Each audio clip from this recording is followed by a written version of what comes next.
real when you're trying to help kids get through life. I think that's the gift that I have, and I need people to appreciate that their lives are special. Yeah. One thing I've learned from 3 near-death experiences and being at the bedside for 27 years, this life is unique, it is a glorious gift, it is special. Another thing that I know, Mara, is you choose to come to this world, and you're chosen to come to this world. When you choose to come, you choose to create as many obstacles as you can possibly create, because as an arrogant spiritual being, you think you can get out of anything. Right. And so when you want to know why your life is so screwed up, you did it. You set it up that way. Exactly. So that you could also have your spiritual growth in overcoming these challenges. You set up for so yourself. If you want to see how smart you are and how courageous you are, look at how you've screwed your life up. That's the way I look at it. And remember, you can never become a great sea captain sailing a calm sea.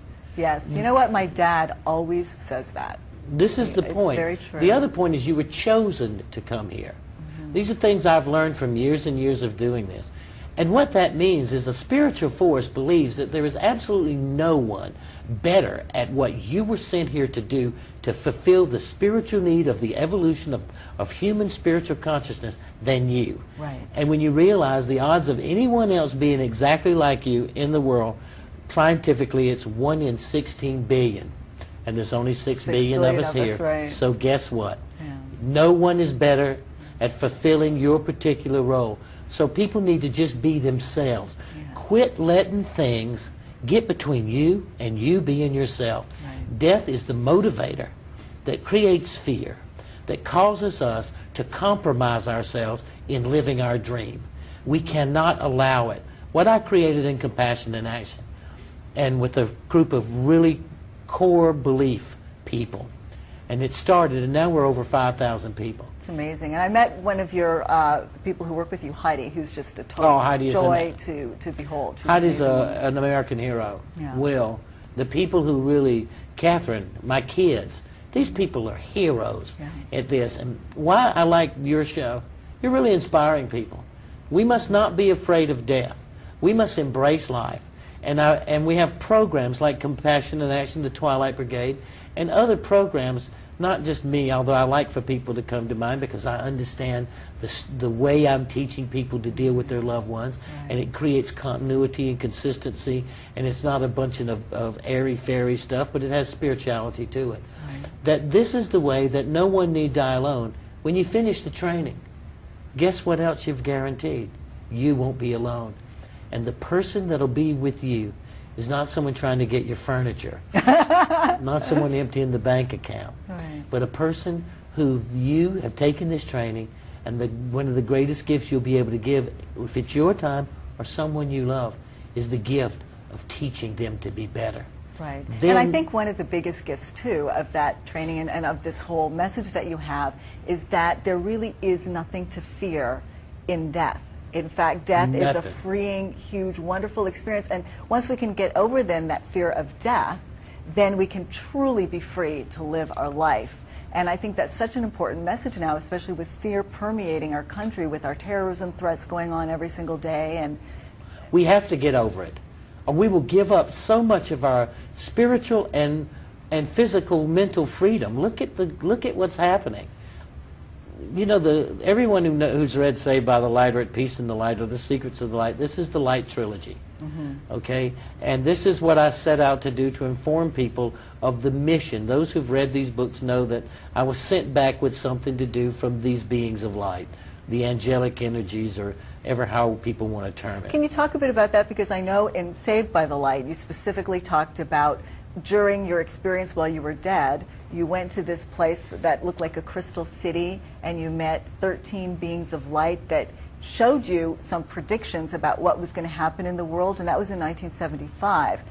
Have some of those come true, or what have you seen from that, come out of that? Oh, it's amazing. 1975, I went down the tunnel, came through the bright, brilliant light, met a bunch of beings. Then, what you call reconnected with yourself. Then I had a panoramic life review. You review your entire life. And you review your entire life, from what I understand from your books, not only from your own perspective, but you get to feel what the other person you were interacting with felt. And so if you're doing great things, you get to feel that joy. If you're not being so nice, you also get to feel what that's like. The direct results of your interaction. Now think of this. That's powerful. It is. Think of this. Why do I do hospice work? Because I'm at the bedside of a person that one day when my life passes before me, I will get to be them, to feel the safety, the laughter, the comfort of when you're so afraid and you hurt so bad, but you've protected this country. When I walk in that door and they see me, like when you make rounds with me, one thing I can say about Maura Brown, she does her research. You made rounds with me at the West Los Angeles VA.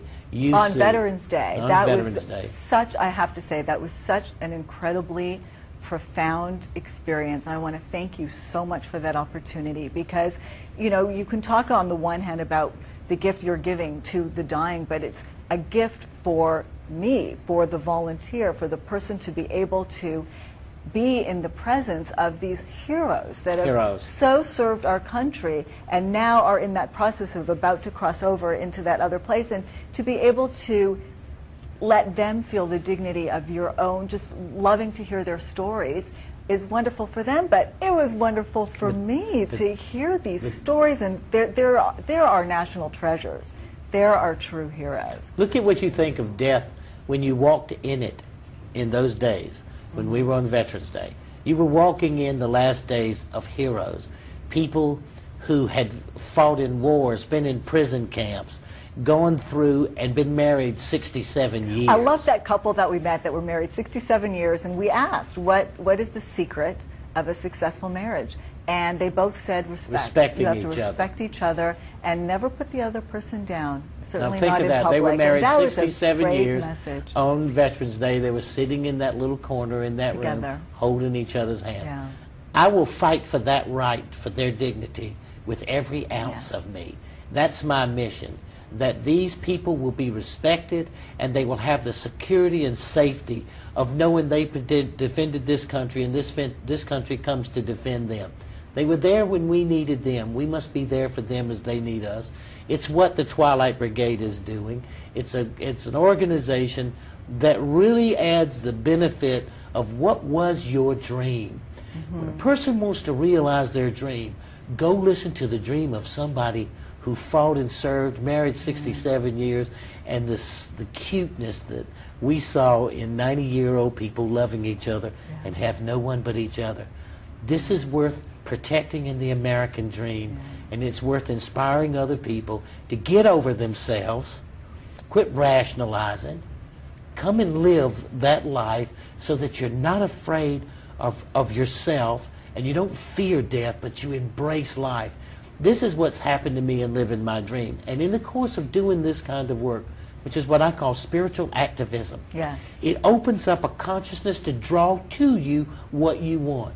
I believe I have my wife and my family because I do this work. I believe it was a gift given to me that I had as many new crises. You know, I'm looking for more obstacles. I don't want to get over something. I want to get it more complicated.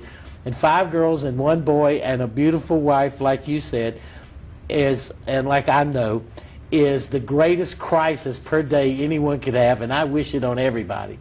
So if you want to be a great spiritual being, jump in the mix. Get out in the world. Don't be afraid of embracing death, falling in love with a beautiful woman. And I know how 90s children are. Don't be afraid.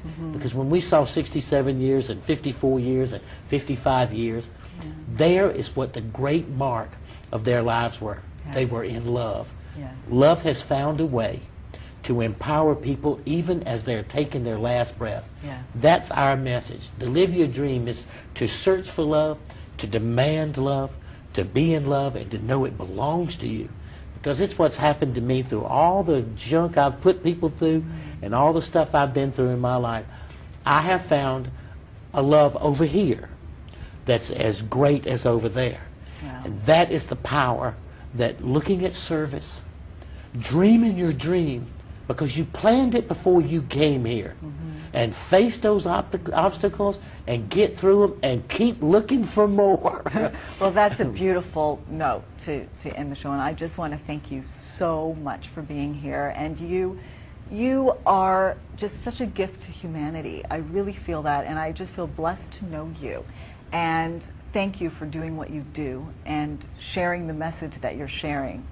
And I have to tell you, Dannion is just a beautiful, beautiful example of someone who's really living their purpose and therefore gifting the world.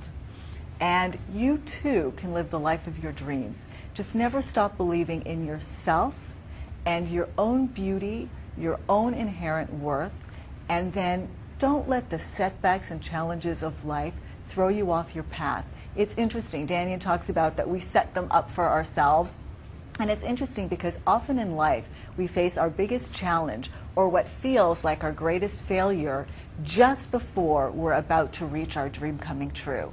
So it's so important to keep yourself motivated and inspired, because you need to be able to have the energy to do what it takes to pursue your goals, to live the life of your dreams. And volunteerism is so, so important to your own spirit and to your own soul. It actually, you know, we talk on previous shows about the law of attraction. What you give out, you get back. So if you want love, give love. You want compassion, give compassion. Find a cause that you believe in and go out and volunteer your time, and know that as you give love, you'll receive it back. So live in love and live the life of your dreams. We will see you next time.